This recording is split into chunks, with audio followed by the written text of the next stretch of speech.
sepanjang tidak dimaknai daftar bakal calon sebagaimana dimaksud dalam pasal 243 memuat keterwakilan perempuan paling sedikit 30%, keterpenuhan syarat keterwakilan perempuan paling sedikit 30% yang diatur dalam norma pasal 245 Undang-Undang 7 tahun 2017.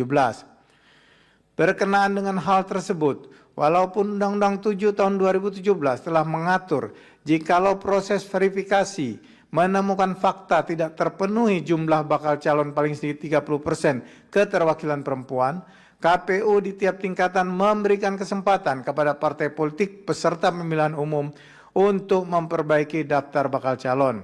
Namun demikian, pengaturan rangkaian kegiatan tersebut sepertinya berhenti sampai memberikan kesempatan kepada partai politik peserta pemilihan umum untuk memperbaiki daftar bakal calon tersebut.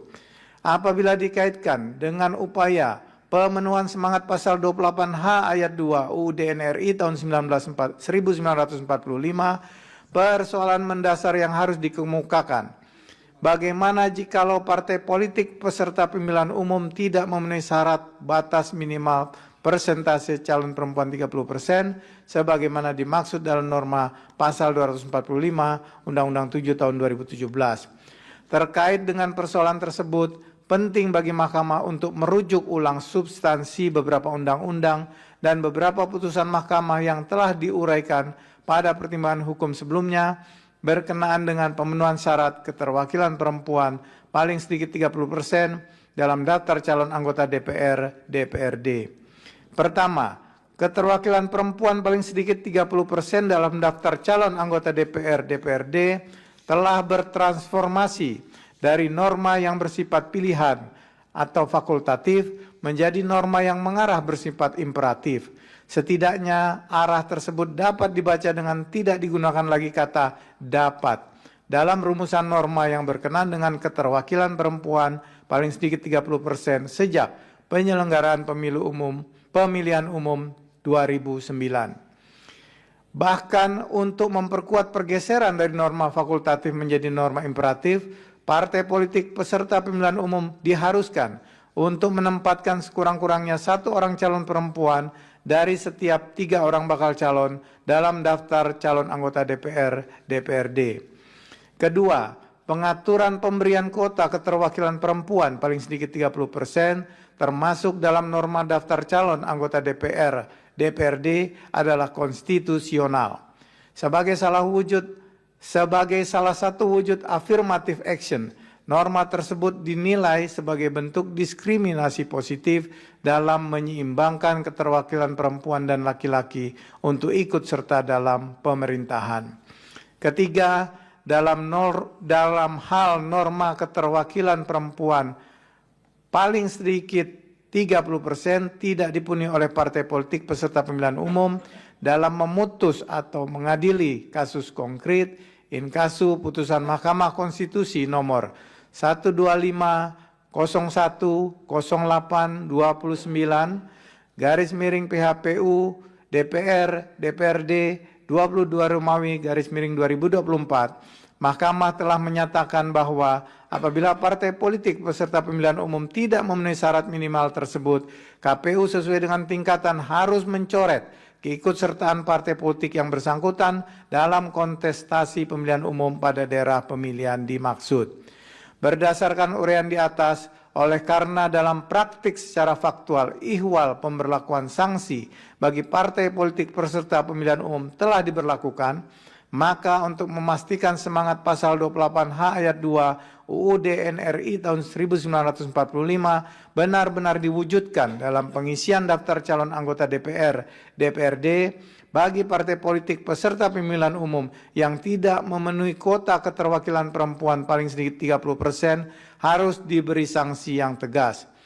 Dalam hal ini sebagaimana sanksi yang Mahkamah pernah jatuhkan dalam putusan Mahkamah Konstitusi nomor 125/01/08/29 PHPU DPR DPRD 22 Romawi tahun 2024 agar norma pasal 245 Undang-Undang 7 tahun 2017 terwujud, partai partai politik peserta pemilihan umum yang tidak memenuhi syarat kuota keterwakilan perempuan paling sedikit 30%, KPU di setiap tingkatan harus mencoret atau menggugurkan keikutsertaan partai politik peserta pemilihan umum dimaksud pada kontestasi pemilihan umum pada daerah pemilihan yang tidak memenuhi syarat kuota keterwakilan perempuan paling sedikit 30%. Penegasan ini diperlukan untuk mewujudkan asas kedaulatan rakyat dalam kontestasi pemilihan umum yang adil, sehingga upaya mengurangi diskriminasi atas jumlah keterwakilan perempuan di DPR, DPRD dapat dilakukan. Dengan demikian, pengaturan ihwal daftar bakal calon yang memuat keterwakilan perempuan paling sedikit 30% dalam norma pasal 245 Undang-Undang 7 tahun 2017 harus dimaknai dan dilengkapi dengan sanksi kepada partai politik peserta pemilihan umum untuk dicoret atau digugurkan sehingga tidak diikutsertakan dalam kontestasi pemilihan umum pada daerah pemilihan yang tidak memenuhi persyaratan dimaksud sebagaimana dimuat dalam amar putusan Akuo. Dalam konteks ini, oleh karena norma pasal 245 Undang-Undang 7 tahun 2017 berkelindan dengan norma pasal 248 dan pasal 249 Undang-Undang 7 tahun 2017, termasuk dengan norma pasal 252 ayat 6 dan pasal 257 ayat 2 Undang-Undang 7 tahun 2017 yang dalam batas penalaran yang wajar, norma-norma tersebut dimaksudkan untuk memastikan keterpenuhan daftar calon memuat keterwakilan perempuan paling sedikit 30%. Maka verifikasi kelengkapan sebagaimana dimaksud dalam norma pasal 248 dan pasal 249 UU 7 tahun 2017 harus pula ditempatkan sebagai norma yang antara lain berfungsi untuk menilai keterpenuhan syarat paling sedikit 30% dimaksud, sehingga keterpenuhan tersebut terwujud dalam penetapan dan pengumuman daftar calon tetap sebagaimana dimaksud dalam pasal 252 ayat 6 dan pasal 257 ayat 2 Undang-Undang 7 tahun 2017. Berdasarkan uraian pertimbangan hukum tersebut di atas, menurut Mahkamah, dalil para pemohon yang mempersoalkan konstitusionalitas ketiadaan ancaman sanksi dalam norma pasal 245 Undang-Undang 7 tahun 2017 sehingga memberi peluang kepada KPU di setiap tingkatan meloloskan daftar bakal calon yang tidak memenuhi keterwakilan perempuan paling sedikit 30% dalam pelaksanaan pemilihan umum bertentangan dengan Undang-Undang Dasar NRI tahun 1945 adalah beralasan menurut hukum dan seterusnya dianggap diucapkan. Namun oleh karena pemaknaan mahkamah tidak sebagaimana yang dimohonkan, maka permohonan para pemohon adalah beralasan menurut hukum untuk sebagian. Paragraf 3.18 dan seterusnya dianggap diucapkan. Konklusi berdasarkan Undang-Undang Dasar Negara Republik Indonesia tahun 1945. Amar putusan mengadili: 1. Mengabulkan permohonan para pemohon untuk sebagian. 2. Menyatakan pasal 245 Undang-Undang Nomor 7 Tahun 2017 tentang Pemilihan Umum Lembaga Negara Republik Indonesia tahun 2017 nomor 182 tambahan Lembaga Negara Republik Indonesia nomor 6109 bertentangan dengan Undang-Undang Dasar Negara Republik Indonesia tahun 1945 dan tidak memiliki kekuatan hukum ikat secara bersyarat sepanjang tidak dimaknai daftar bakal calon sebagaimana dimaksud dalam pasal 243 memuat keterwakilan perempuan paling sedikit 30% dan dalam hal ketentuan keterwakilan perempuan paling sedikit 30% tidak terpenuhi, maka KPU Provinsi, KPU Kabupaten Kota menggugurkan atau tidak mengikutsertakan partai politik peserta pemilihan umum tersebut pada daerah pemilihan bersangkutan. 3. Memerintahkan pemuatan putusan ini dalam Berita Negara Republik Indonesia sebagaimana mestinya. 4. Menolak permohonan para pemohon untuk selain dan selebihnya.